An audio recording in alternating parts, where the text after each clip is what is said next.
Bienvenue dans la première Wake Up Product de la rentrée et pas des moindres en plus parce que c'est sur l'IA Gen au service des équipes produits et avec deux invités de qualité premium, notamment Léa Mazie, que vous avez déjà entendu parler là, et Xavier Galezowski.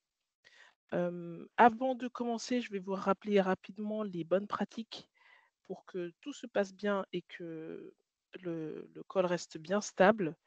On Vos micros, idéalement, les laisser, coupés et vos caméras aussi. À la fin, peut-être qu'on les réactivera si vous voulez prendre la parole de vive voix. Sinon, vous avez toujours le chat pour discuter et poser vos questions au fil de cet échange avec nous.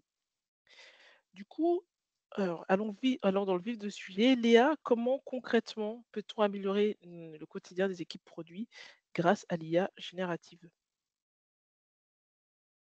OK, du Est-ce coup, que tu c'est peux te présenter aussi? parti. Bonjour à tous. Donc oui, l'objectif aujourd'hui, c'est de un petit peu parcourir, les différents cas d'usage et les outils qui y sont associés, d'IA générative, donc des cas d'usage de qu'on peut rencontrer dans le cadre du product management et qui peuvent être, augmentés, avec l'utilisation d'outils d'IA générative. Donc c'est un atelier qu'on avait proposé lors du Product Incorp Summit qui a eu lieu en avril dernier et donc on rejoue, cette fois à distance, pour vous partager un petit peu tout ce qu'on avait pu, échanger avec les participants. On a un petit peu enrichi et modifié par rapport à tout ce qu'on a pu encore, éprouver, parcourir depuis.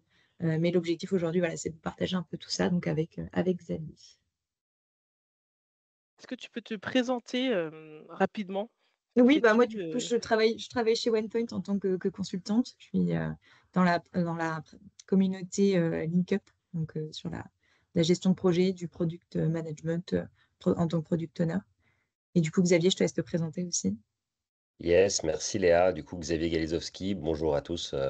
Pour ceux qui me connaissent pas, je suis leader chez OnePoint sur les sujets d'IA générative et de product management. Et voilà, comme Léa l'a mentionné, on intervient chez des clients pour les aider à tirer un maximum de cette révolution qu'on va parcourir ensemble ce matin.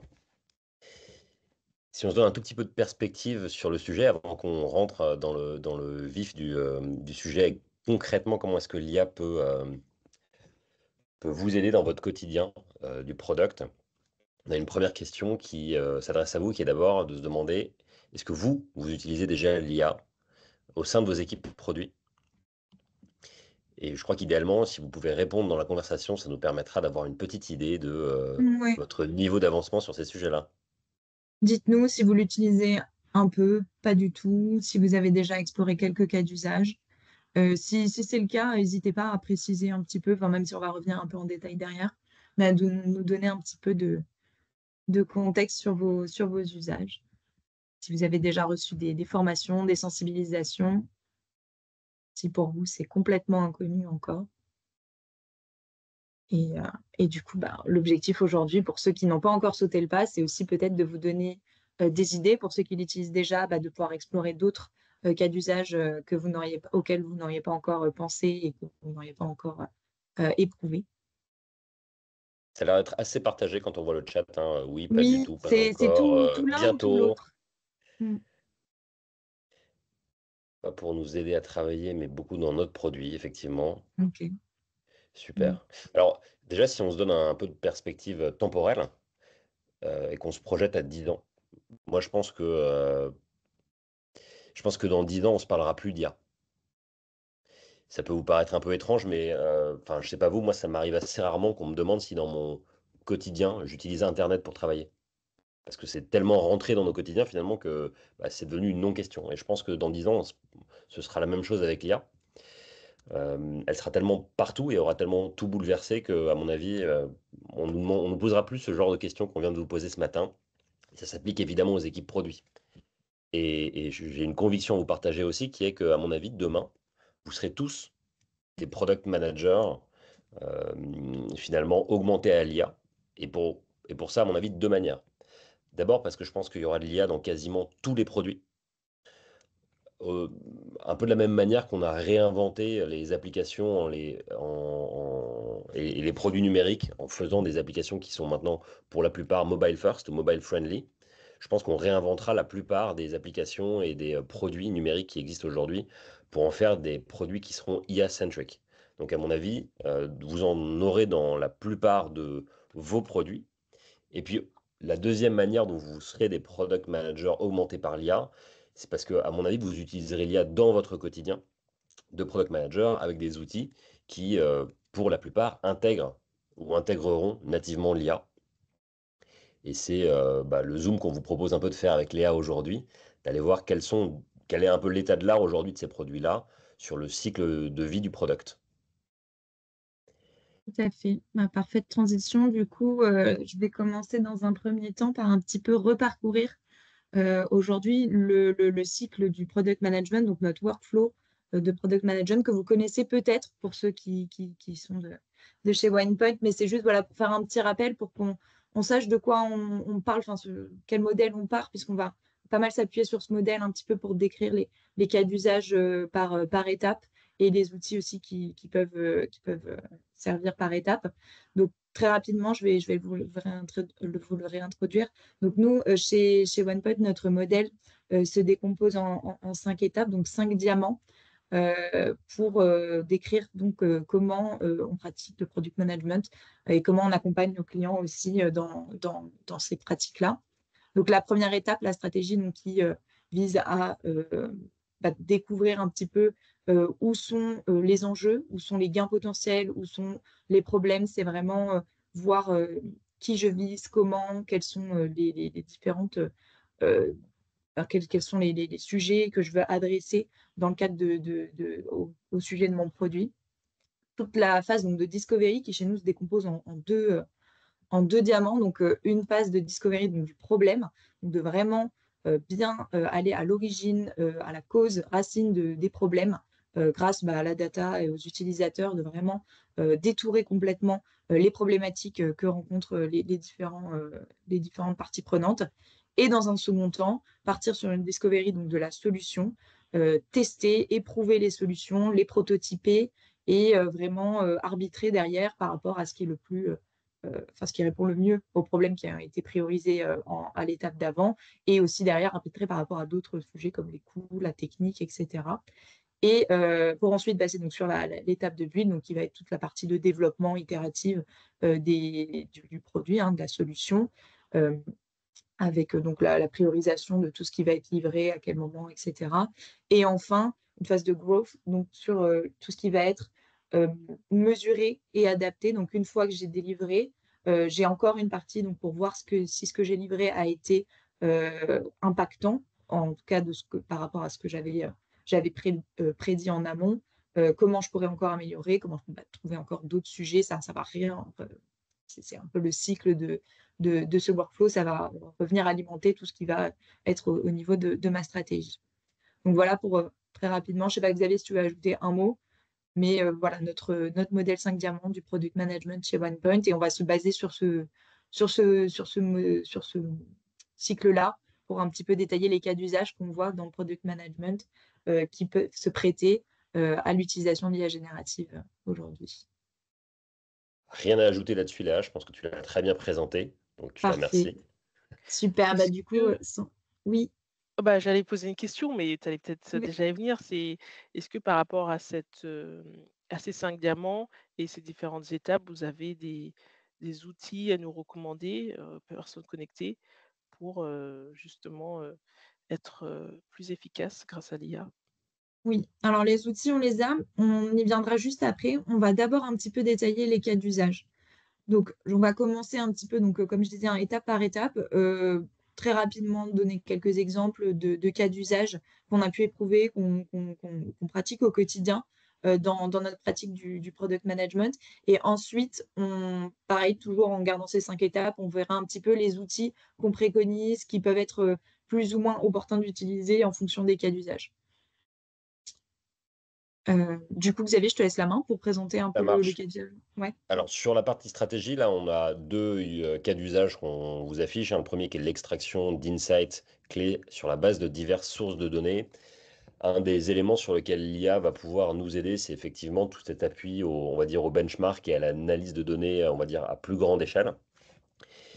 Ayez en tête quand même que les modèles d'IA tels qu'ils existent aujourd'hui ne sont pas nativement connectés au web. Ils le sont souvent par construction, mais ils n'ont pas une capacité à aller faire de la recherche web à large échelle pour vous. On va voir qu'il existe des modèles un peu plus spécifiques qui ont été construits pour vous aider à faire ça. Donc aujourd'hui, on va être plutôt dans un moment, on va dire, d'appui à cette phase de benchmark, mais ces outils ne font pas de benchmark à votre place, en tout cas pas pour le moment.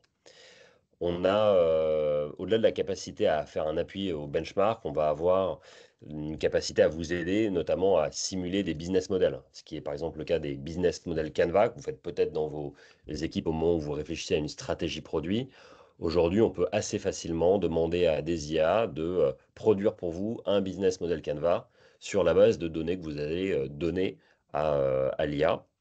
Et d'ailleurs, pour ceux qui le savent, on a chez OnePoint un outil qui s'appelle Neo, qui est un outil qui est notre outil interne on va dire d'IA générative. Et on a une nouvelle version qui sort dans peu de temps, dans lequel on a une capacité à générer directement des BMC sur la base d'un brief qu'on donne à l'IA. Et ça va, je pense, beaucoup accélérer les équipes dans leur réflexion. Évidemment, ce sera toujours de la co-construction, hein. On ne va pas enlever à l'humain sa part, mais on va appuyer l'humain sur un outil pertinent pour penser, peut-être de manière plus approfondie, à des cas d'usage. Et puis, je crois qu'il y a aussi un élément important dans la partie stratégique qui est la phase de brainstorming. Aujourd'hui, je pense que enfin la plupart d'entre vous avaient en tête que la problématique majeure des IA, ce sont les risques d'hallucination. C'est-à-dire que l'IA fasse une sortie, une proposition qui soit probable mais fausse. C'est quand même assez régulier.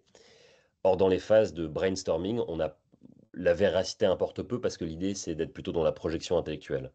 Et donc, du coup, la phase de brainstorming, je pense, c'est une des meilleures phases dans lesquelles on peut aujourd'hui leverager l'IA comme étant un mur de rebond pour explorer des idées et mettre en place des stratégies. Voilà, donc la partie stratégie, à mon avis, sera grandement facilitée par l'intelligence artificielle. Et on va voir que c'est le cas aussi dans les phases d'après.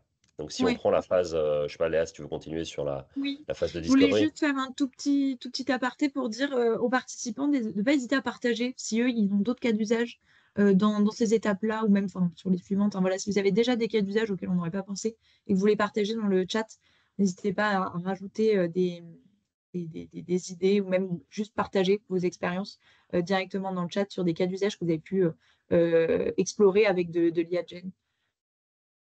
Effectivement, oui. Donc oui, comme tu disais, on retrouve aussi une partie d'identification, d'idéation sur les prochains. Je t'affiche toute la discovery. Comme ça, Ouais, alors si on se penche un peu sur la partie de discovery des problèmes. Je crois qu'aujourd'hui, il y a deux éléments clés sur lesquels l'IA peut nous aider, hein. Il y a effectivement la partie recherche utilisateur, où, à mon avis, on va passer un peu d'une recherche utilisateur, enfin, on va avoir une forme de changement de paradigme, où la recherche utilisateur va devenir plus une conversation avec des utilisateurs potentiels. Euh, En fait, on va pouvoir converser avec la donnée. On va pouvoir faire parler le savoir, et à la fois de la donnée structurée et de la donnée non structurée. Et quelque part, dans les entreprises aujourd'hui, on a, je pense, une utilisation de la donnée qui est largement inexploitée. On se parle beaucoup de big data, et je crois que la nouvelle étape, c'est un peu ce qu'on pourrait qualifier de big vision. On va passer de j'ai beaucoup de données à j'en fais quelque chose. Et à mon avis, l'IA sera un vrai appui là-dessus pour transformer des données d'entreprise en des insights qu'on pourra vraiment actionner. Et donc, enfin, être vraiment data-driven comme on souhaite beaucoup l'être dans les équipes produits. Voilà, on aura toujours malgré tout le besoin d'avoir de la donnée qui est clean, hein. Si on a de la donnée qui n'est pas bonne, ce sera toujours complexe et on fera parler de la mauvaise donnée. Donc, à mon avis, il y a un vrai enjeu pour les équipes produits à aller identifier et à traiter de la bonne donnée. Je pense que l'IA nous aidera aussi à créer de la donnée synthétique pour éventuellement compléter la donnée qui nous manquerait et essayer d'en tirer des insights, alors qui seront peut-être un peu moins un peu plus simulé, entre guillemets, puisque ce sera de la donnée synthétique, mais malgré tout, ça nous permettra peut-être d'aller explorer davantage d'insights. Et voilà, comme on vous a mis là sur la partie discovery de problèmes, on va pouvoir aussi générer de manière très concrète, hein, des questions pour des formulaires d'entretien, identifier des thèmes récurrents, notamment dans de la donnée non structurée comme du texte, générer des personas. Idem, la nouvelle version de Neo auquel vous allez avoir accès, bon, pour ceux qui sont chez OnePoint, c'est une version dans laquelle vous allez pouvoir générer à la volée des personas pour vous aider dans justement vos démarches produits. Et bah, justement, ces personas qu'on aura générés, on pourra les utiliser ensuite, notamment dans la phase discovery de solutions, où on peut imaginer que vous allez imaginer des solutions et en fait les soumettre à ces personas virtuels pour leur poser des questions et finalement interagir avec des personas que vous aurez créés avant d'aller consulter des humains, entre guillemets, et de leur demander leur avis. Donc finalement, je crois que ça va accélérer la boucle de feedback en ayant une phase supplémentaire qui sera une boucle de feedback, entre guillemets, virtuelle, qui vous permettra, à mon avis, de polir un peu vos solutions avant d'aller les présenter à des humains. Comme on l'a dit juste avant, dans la phase de discovery, il y a beaucoup de phases d'idéation. Et à mon avis, on va passer d'une phase de brainstorming à une phase qui va être un peu une phase d'IA storming, où l'IA va nous accompagner pour explorer de manière beaucoup plus avancée l'espace des possibilités.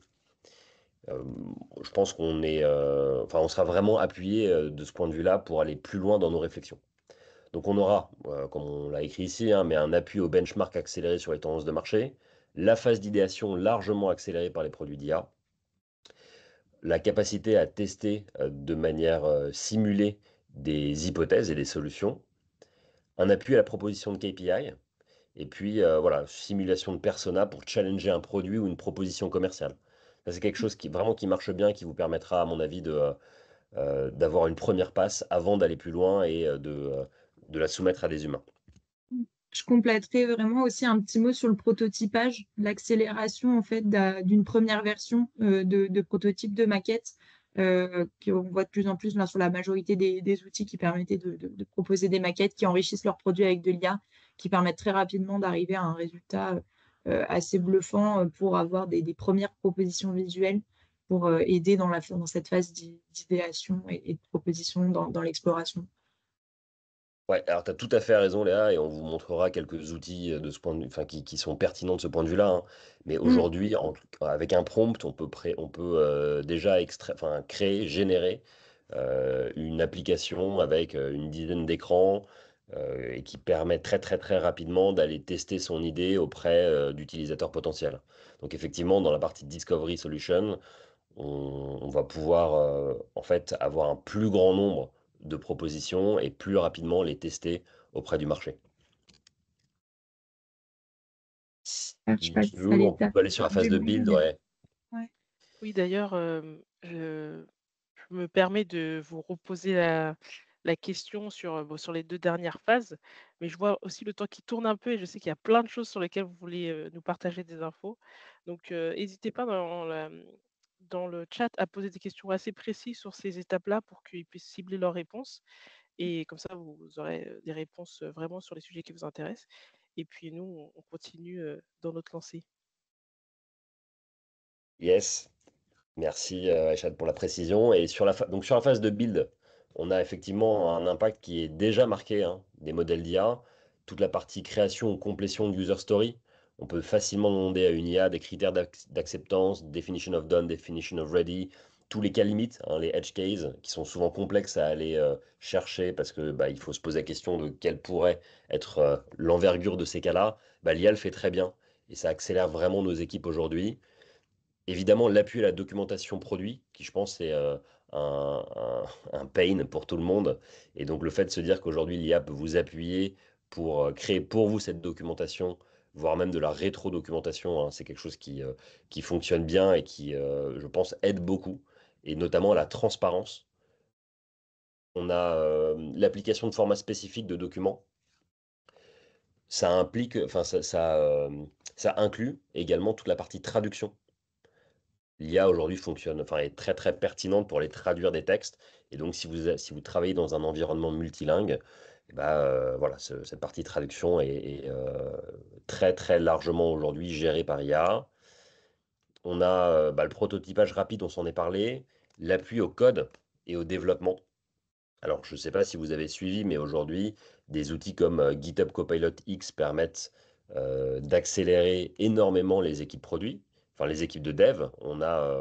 Nous, dans les tests qu'on a, on est autour de 30 à 40% de gains de productivité sur le code, ce qui est considérable. Et de plus en plus, on a des environnements de développement qui intègrent nativement l'IA. On vous présentera tout à l'heure un outil qui s'appelle Cursor. Donc, on a aujourd'hui vraiment une accélération de ce point de vue-là. Et ce que permet aussi l'IA, au-delà de compléter, hein, c'est d'aller traiter des bugs. On aura probablement moins de bugs, mais aussi des bugs traités plus rapidement. Donc ça, à mon avis, ça va accélérer pas mal dans les phases de build. Et puis, évidemment, on peut avoir un appui méthodologique, parce qu'on peut demander à l'IA de jouer un rôle, et donc, pourquoi pas lui demander de jouer un rôle je sais pas moi, de Scrum Master pour nous aider à résoudre une situation qui pourrait arriver dans l'équipe produit. Donc, quasiment un rôle de coach. Oui, tout à fait. Moi, je pense qu'aujourd'hui, enfin, pour parler de mon expérience, c'est vraiment les cas d'usage qui sont les plus, que j'ai le plus l'occasion d'expérimenter dans mon quotidien, un peu de product owner, donc, enfin, tout ce qui va être la rédaction, des critères d'acceptance, etc. Ça fait gagner beaucoup de temps. Ça ne le fait pas à notre place, mais on gagne du temps sur la rédaction. Et pareil pour la documentation et aussi sur l'appui méthodologique, parce qu'on parle d'agilité, mais des fois, on connaît moins les bases du Lean ou ce genre de choses. On peut avoir des questions et ça peut être vraiment intéressant de croiser un petit peu. Et pour ça, l'IA générative peut jouer le rôle d'un expert, en fait, et auquel on peut poser des questions et sur qui on peut s'appuyer. Yes. Passe à la Et puis, dernière étape. ouais, et puis juste dans la phase de build, il y a une autre étape qu'on n'a pas mentionnée ici, mais la partie test, ça fonctionne très bien. Pour aider à générer et à faire Oui, les les cas tests de test. automatisés, ça fonctionne bien. Et côté growth, quelques pistes de cas d'usage qu'on s'est marquées, hein. L'hyper-personnalisation des messages de promotion. On va pouvoir décliner un targeting sur toutes les plateformes de manière automatisée avec de l'IA générative. La génération du coup de contenu et de support de promotion, que ce soit des vidéos, des images aujourd'hui, tout ça est en train de se développer à une vitesse incroyable. Et donc, on va pouvoir utiliser ces outils pour de l'hyper-personnalisation. On a l'optimisation du SEO. Voilà, et puis peut-être aussi des stratégies et puis des prises de parole, des interactions utilisateurs qui seront hyper personnalisées également. Est-ce que vous avez d'autres cas d'usage que vous avez identifiés ou voilà, que vous mettez en place régulièrement dans vos équipes produits? Ou même parmi ceux qu'on a cités, hein, juste pour savoir s'il y en a que vous utilisez régulièrement. C'est comme moi, enfin, vous faites souvent vos critères d'acceptance avec Neo ou ChatGPT, ou s'il y a d'autres cas que vous avez pu expérimenter, n'hésitez pas à nous le partager directement dans la Dans la conversation. conversation, puisque vous n'avez pas les micros, vous pouvez le mettre dans la conversation. Moi, j'ai un use case, c'est quand, je prends le besoin avec le métier et qu'on est souvent 4 ou 5, enfin, il y a 4 ou 5 métiers différents. Je fais une transcription, Teams, et à partir de la transcription, je demande à ChatGPT ou Neo de me sortir vraiment les besoins les plus, probants et quelques pistes, et voilà, je discute avec ChatGPT pour qu'il m'aide là-dessus et ça me fait gagner un temps fou. Tu discutes avec le savoir. Et Exactement. effectivement, et ça, c'est génial. Donc, Flo, il nous dit growth support client, tout à fait. Rédaction des test cases pour des UAT, il nous dit Elodie, c'est vrai aussi. Si vous en avez d'autres, n'hésitez pas à les mettre dans la conversation pour partager avec tout le monde. Ce qu'on peut faire, c'est passer peut-être un peu sur aujourd'hui les outils de marché qui existent pour répondre un peu à ces cas d'usage. Et pareil, on les a classés par phase. Mm. Je sais pas si Côté j'affiche tout. Ou Non, on va les afficher au fur et à mesure, hein, Allez, si on tu les veux. détaille un petit peu, ouais. C'est ça. Côté stratégie, on a mis Notion AI qui aujourd'hui vous permet, si vous utilisez Notion, d'aller justement interroger votre base de savoir et de générer des tableaux, des textes à partir de ça. Perplexity, que certains connaissent pas encore, mais si c'est pas le cas, je vous invite à regarder très rapidement parce que c'est vraiment un outil qui est très puissant. C'est un outil qui, on va dire, c'est comme si Google et ChatGPT avaient eu un enfant ensemble. C'est un outil qui permet de faire de la recherche sur le web avec une partie générative et c'est vraiment très puissant. Donc, quand on se parle de benchmark, etc., encore une fois, ça ne fait pas un benchmark pour vous. En revanche, ça peut vraiment accélérer votre recherche de sources pour aller faire vous-même votre benchmark. Neo, qui est notre outil interne, on s'en est parlé tout à l'heure, il vous nous permet de générer des personas, des BMC, de faire de la recherche au web et de faire de la recherche, en fait, enfin, d'utiliser un modèle type GPT. Et pour info, pour les gens qui ne sont pas de OnePoint, on a, nous, des offres qui permettent de mettre à disposition Neo auprès de nos clients. Donc, si le sujet vous intéresse, n'hésitez pas, on sera ravis de vous faire une présentation. Puis on a mis ChatGPT évidemment dans la stratégie. On a mis ChatGPT, mais ça aurait pu être Gemini, ça aurait pu être Claude. Enfin, c'est par défaut les modèles de langue hein, qu'on a mis là sous forme ChatGPT. Si on va sur la verticale d'après, Ouais.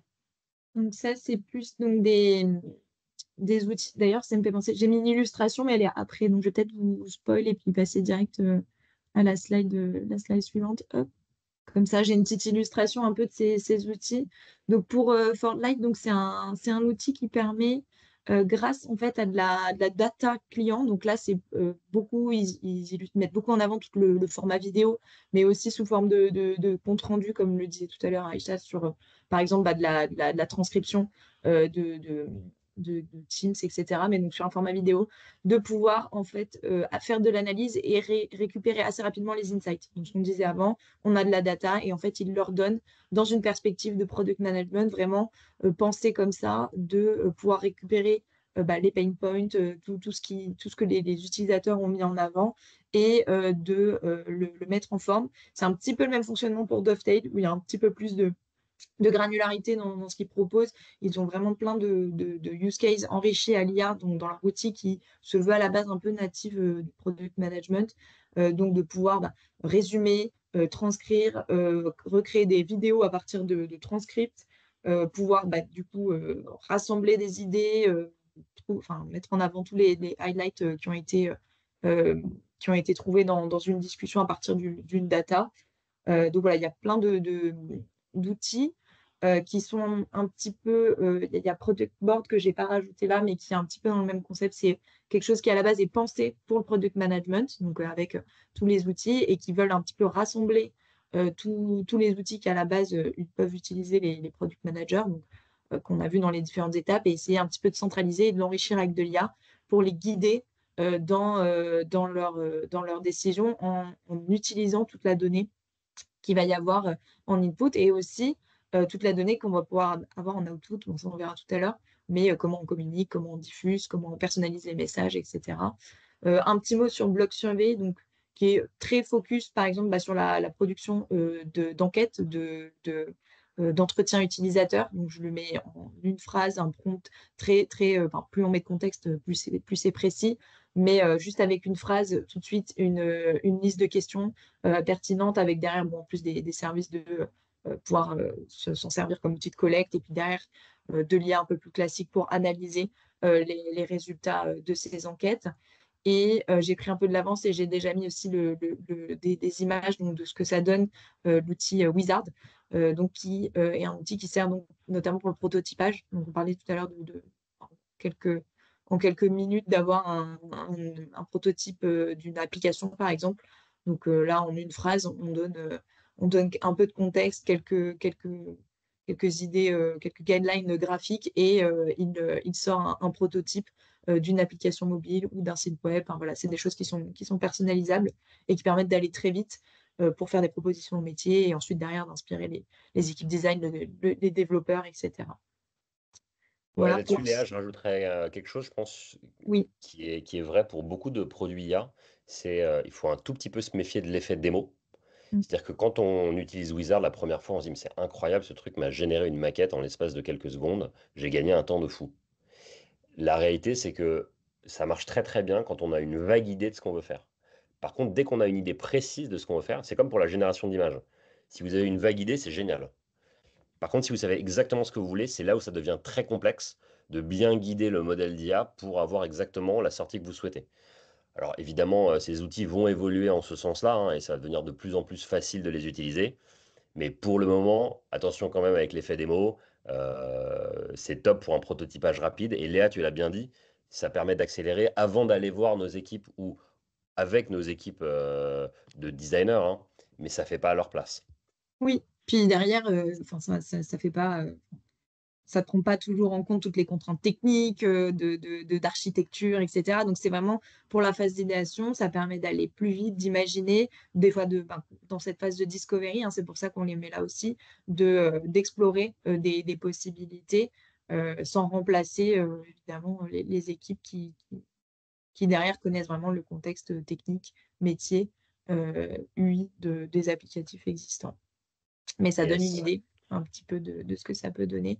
Du coup, sur la Discovery Solution, on a rajouté, enfin, j'ai mis aussi Figma, qui est du coup un outil qui est à intégrer des, des modules, enfin de l'IA en fait, hein, dans son outil natif. Donc pareil, c'est pour du prototypage, permet à partir d'un script, sortir des maquettes plus rapidement euh, et derrière de pouvoir les adapter. Et du coup, je te laisse dire un mot sur Galileo.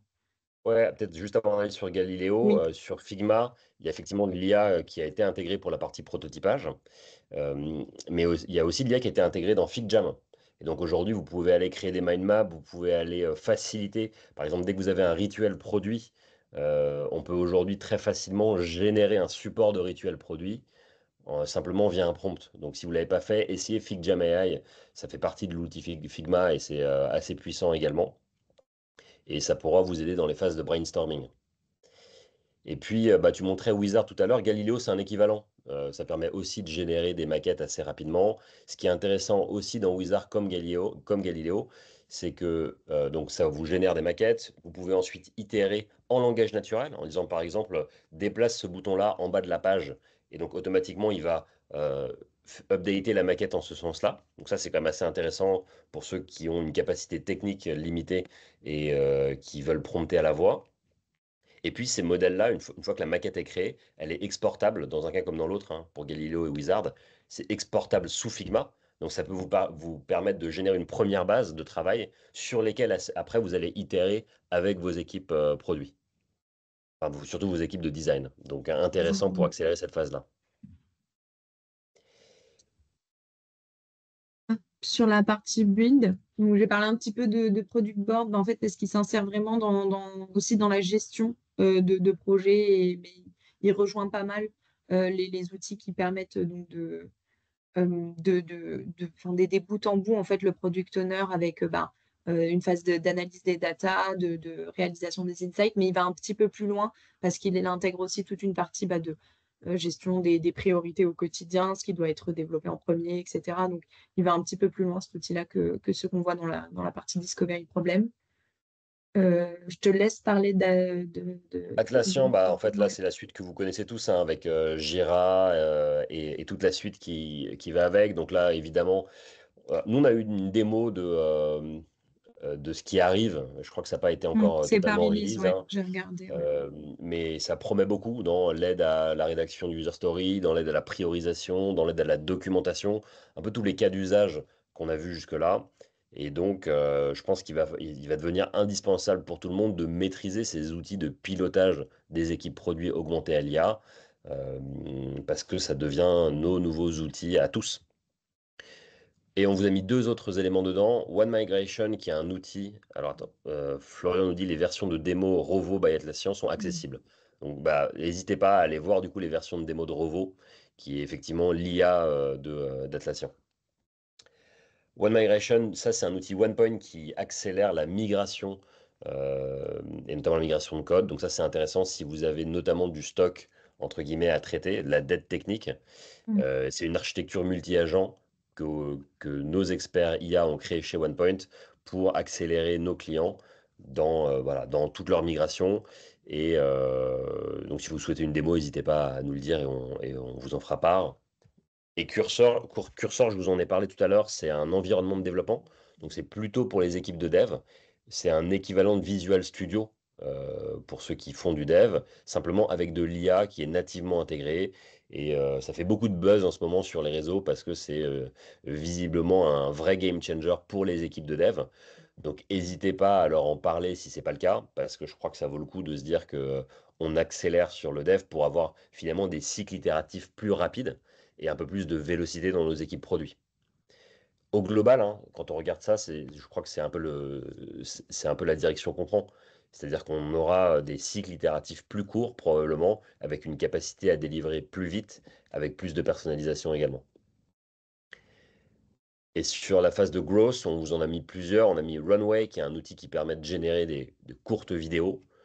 C'est loin pour le moment d'être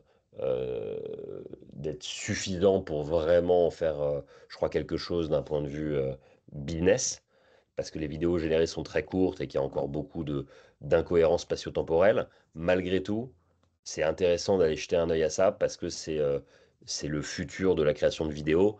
De même qu'on vous a mis Stable Diffusion, qui est un outil de création d'images, qui est un peu un équivalent de DALL-E ou de Flux, pour ceux qui ont suivi un peu l'actualité. Il y a un nouveau modèle qui est sorti qui s'appelle Flux et qui est très pertinent pour créer des images.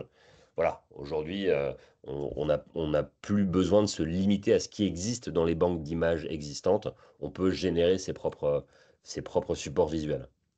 Et Et puis Yoti, du coup, Udzy, Léa, ouais. c'est un outil qui a un petit peu, du coup, euh, spécialisé autour de justement la vidéo ou la production de contenu visuel pour promouvoir auprès de populations d'utilisateurs. Donc, un petit peu plus resserré autour d'un use case spécifique de je veux communiquer à des utilisateurs à propos d'un produit. Donc, voilà, sur les retours, c'est un peu plus